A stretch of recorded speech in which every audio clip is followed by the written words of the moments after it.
تو پچھلی بار سورہ بقرہ کی ہم نے فرسٹ ٹو 10 آیت دیکھی تھی. چلے ہم آیت نمبر 11 سے آج شروع کر رہے ہیں. بسم اللہ الرحمن الرحیم. آیت نمبر 11 ہے کہ وَإِذَا قِيلَ لَهُمْ لَا تُفْسِدُوا فِي الْأَرْضِ قَالُوا إِنَّمَا نَحْنُ مُصْلِحُونَ. کیا کہا جا رہا ہے؟ وَإِذَا اور جب قِيلَ لَهُمْ کہا جاتا ہے انہیں لَا تُفْسِدُوا فِي الْأَرْضِ نہ تم فساد کرو زمین میں. قَالُوا وہ کہتے ہیں، کیا کہتے ہیں؟ انما بے شک نحنو ہم تو مصلحون اصلاح کرنے والے ہیں. ٹھیک ہے، تو اس کا ترجمہ ہمیں سمجھ آ گیا. اب اس کی وضاحت کرتے ہیں ہم لوگ کہ اب یہ جب ان لوگوں سے کہا جاتا ہے، کن لوگوں سے کہا جاتا ہے؟ منافقوں کی بات ہو رہی نا، کہ جب منافقوں سے کہا جاتا ہے کہ تم لوگ زمین میں فساد مت کرو، فساد مطلب بگاڑ مت کرو، تو وہ لوگ کیا کہتے ہیں؟ کہتے ہیں ہم تو اصلاح کرنے والے ہیں، ہم تو پیس میکر ہیں، ریفارمرز ہیں، ہے نا. ان کا جواب یہ ہوتا ہے. تو بیسیکلی پہلے ہمیں یہ پتا ہونا چاہیے فساد کیا چیز ہوتی ہے. تو فساد سے مراد بیسیکلی ہے کفر، شرک، یا اللہ کے نام، اللہ کی نافرمانی کے جتنے بھی کام ہیں وہ سب فساد میں آتے ہیں. یا دشمنوں کے پاس مسلمانوں کے راز پہنچانا، دشمنوں کو مسلمانوں کے خلاف بھڑکانا اور ان کی مدد کرنا مسلمانوں کے خلاف، اور ایون کافروں سے جو گہری دوستی رکھنا، یہ سب فساد میں ہی آتا ہے. ٹھیک ہے، تو فساد ہوتا کب ہے؟ جب لوگ جھوٹ بولتے ہیں، دھوکہ دیتے ہیں، دوسروں پر ظلم کرتے ہیں، مطلب جب گناہوں کی کثرت ہو جاتی ہے تو پھر زمین میں فساد برپا ہو جاتا ہے. ٹھیک ہے، تو کیا ہوا فساد فی الارض؟ کیسے پھیلایا جاتا ہے فساد فی الارض؟ اللہ کی نافرمانی کر کے، جتنے بھی ہمارے احکامات اللہ تعالیٰ نے کرنے کو کہا ہے، فرائض وجب واجبات، ان سب کو چھوڑ کر، پھر سچے دین میں شک کر کے، اور دشمن اسلام کی مدد کر کے. ٹھیک ہے، اب یہ کیا کرتے تھے منافق لوگ؟ یہ کیا کرتے تھے؟ ایک طرف جاتے تھے، کہتے تھے ہم تو ایمان والے ہیں، تمہارے ساتھ ہیں، ایمان لائے ہم، اور دوسری طرف جاتے تھے تو کہتے تھے ہم تو ان لوگوں کا مذاق اڑا رہے ہیں، ہم تو آپ لوگوں کے ساتھ ہیں، اور مسلمانوں کی راز کی باتیں جا کے ادھر دوسری طرف کافروں میں ان کو بتا دیتے تھے، تو ان کی مدد کرتے تھے، ان کو اور چڑھاتے تھے مسلمانوں کے خلاف. مطلب دونوں طرف یہ لوگ رہتے تھے، اور اس بات کو کیا کہتے تھے کہ ہم تو اصلاح کر رہے ہیں، ہم تو دونوں گروہوں میں اصلاح کرانے والے ہیں، پیس میکرز ہیں. مطلب غلط کام کر رہے ہیں لیکن اس کو صحیح سمجھتے ہوئے کر رہے ہیں، اپنے گناہ کو وہ ثواب سمجھ رہے ہیں. تو وہ بیسیکلی سیلف ڈیسیپشن کے شکار ہیں، خود فریبی میں ہیں وہ لوگ. ٹھیک ہے، تو یہ بھی بہت بڑا فساد ہی کی بات ہے کہ انسان جو ہے اپنے گناہوں کو اچھا سمجھتے ہوئے کر رہا ہے کہ میں نیکی کر رہا ہوں، اپنے گناہوں کو وہ سمجھ رہا ہے کہ میں نیکی کر رہا ہوں. اور اکثر ہماری سوسائٹی میں یہ سب دیکھا جاتا ہے کہ ہم جو ہیں ایسے کام کر رہے ہوتے ہیں لیکن سوچ رہے ہوتے ہیں کہ ہم نیکی کے راستے پہ چل رہے ہیں. تو ان سب چیزوں سے ہمیں محتاط رہنا ہے. ٹھیک ہے، کیونکہ ایک چیز ہے نا کہ انسان جب گناہ کو گناہ سمجھ کر رہا ہوتا ہے، اس سے ہو رہا ہوتا ہے وہ کام، اسے پتا ہوتا ہے کہ میں گناہ کر رہا ہوں، تو اس کے دل میں پھر بھی کھٹکتا رہتا ہے، اس کے باز آنے کی امید ہوتی ہے کہ ہاں کبھی نہ کبھی ہو سکتا ہے سدھر جائے، صحیح راستے پہ آ جائے. لیکن جب وہ گناہ کو گناہ ہی نہیں سمجھے گا تو پھر کیسے وہ سدھرے گا، کیسے اس کی اصلاح ہوگی؟ پھر تو وہ کبھی سدھرے گا ہی نہیں، لوٹے گا ہی نہیں صحیح راستے کی طرف، ہے نا. تو اس آیت میں یہی سب بتایا جا رہا ہے کہ ان کی کیسی عادت ہے. پھر ہم لوگ جو ہے نیکسٹ آیت پہ چلتے ہیں، آیت نمبر 12. اس میں پھر بتایا جا رہا ہے کہ اللہ تعالیٰ خبردار کر رہے ہیں مسلمانوں کو، بہت تاکید کے ساتھ خبردار کر رہے ہیں. کیا کہہ رہے ہیں؟ الا خبردار، انہم ہم المفسدون ولکن لا یشعرون. خبردار، انہم بے شک وہ، ہم وہی، المفسدون فساد کرنے والے ہیں، ولیکن اور لیکن، لا یشعرون نہیں وہ شعور رکھتے.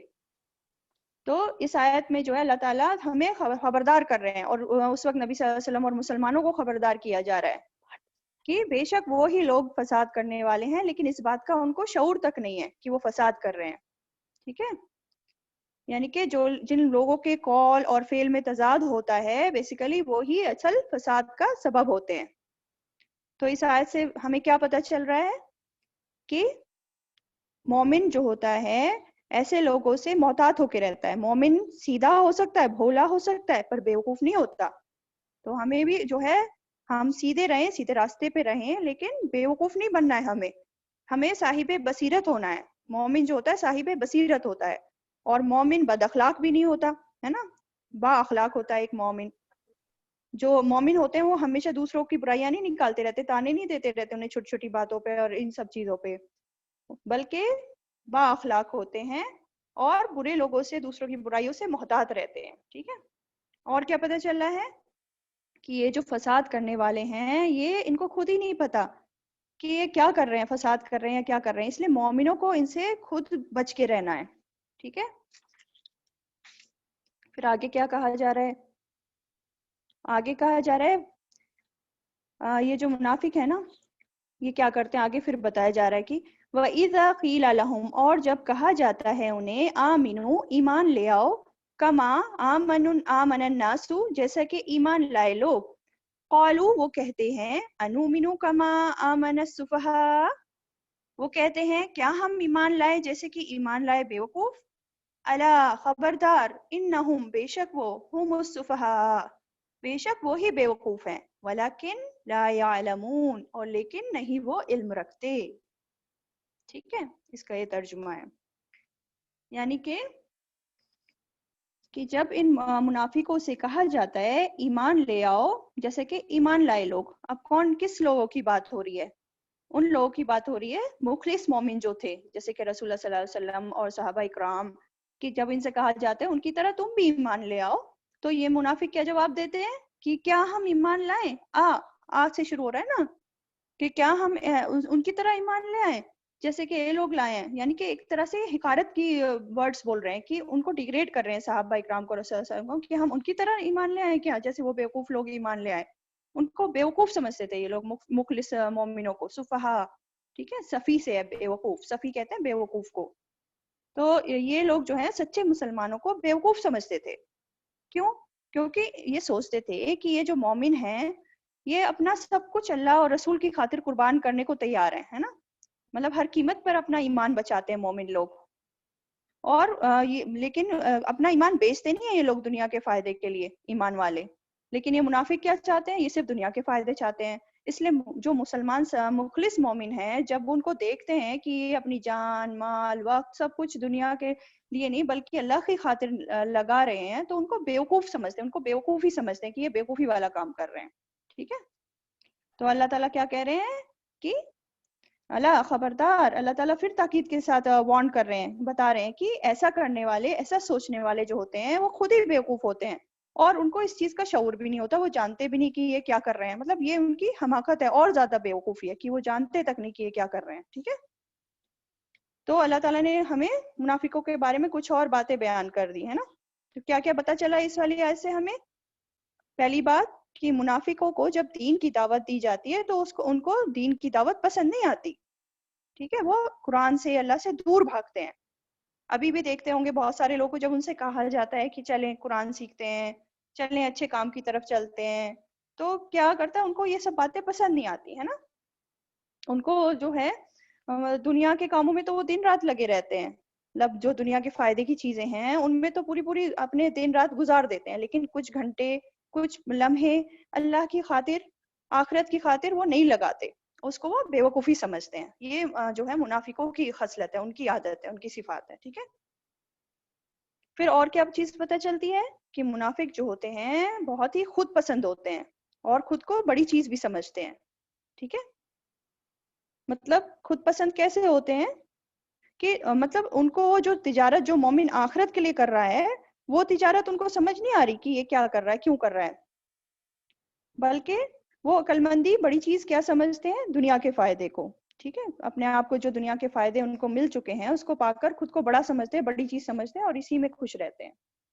پھر اور کیا پتہ چلتا ہے کہ منافقوں کے مزاج میں سرکشی پائی جاتی ہے، بہت زیادہ سرکش ٹائپ کے لوگ ہوتے ہیں، کچھ مان کے نہیں دیتے.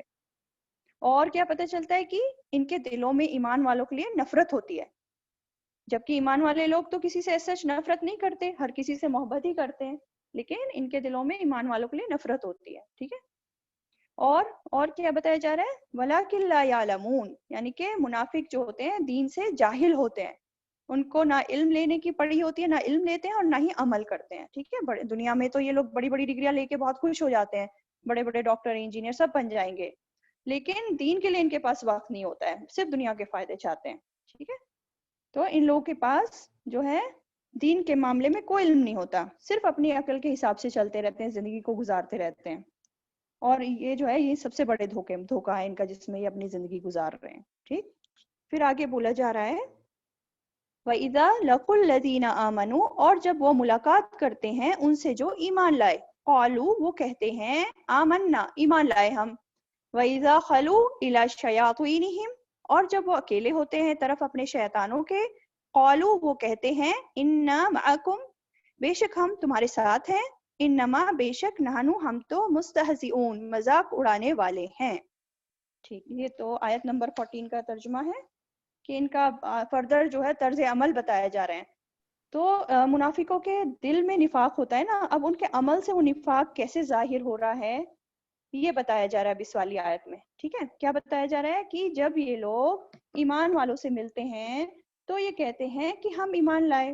ٹھیک ہے، ایمان والوں کے ساتھ بیٹھ کر ایمان والے بن جاتے ہیں، مطلب ظاہری طور پر جو ہے ایسا ہی حلیائی اختیار کر لیتے ہیں جیسے ایمان والوں کا ہوتا ہے، اور ویسی ہی باتیں کرنے لگتے ہیں اوپر اوپر سے دین کی باتیں، لیکن ان کی عملی زندگی ایسی نہیں ہوتی ہے. ٹھیک، اور پھر آگے کیا بتایا جا رہا ہے، لیکن جب وہ اکیلے ہوتے ہیں یا پھر اپنے لیڈرز کے ساتھ ہوتے ہیں یا اپنے شیطانوں کے ساتھ ہوتے ہیں، جو سردار تھے، جو کافر تھے، اور جو دوسری سائڈ کے لوگ تھے جو مخالفت کرتے تھے دین کی، جب ان کے ساتھ ہوتے ہیں جہاں کوئی ایمان والا نہیں ہوتا ان کے بیچ، تو کیا کہتے ہیں کہ اصل میں ہم تو تمہارے ساتھ ہیں. ٹھیک ہے، مطلب ادھر گئے تو ان کی سی بات کر دی اور ادھر گئے تو ان کی بات کر دی، مطلب کدھر بھی وہ وفادار نہیں ہے، نہ ادھر کے ہیں نہ ادھر کے ہیں.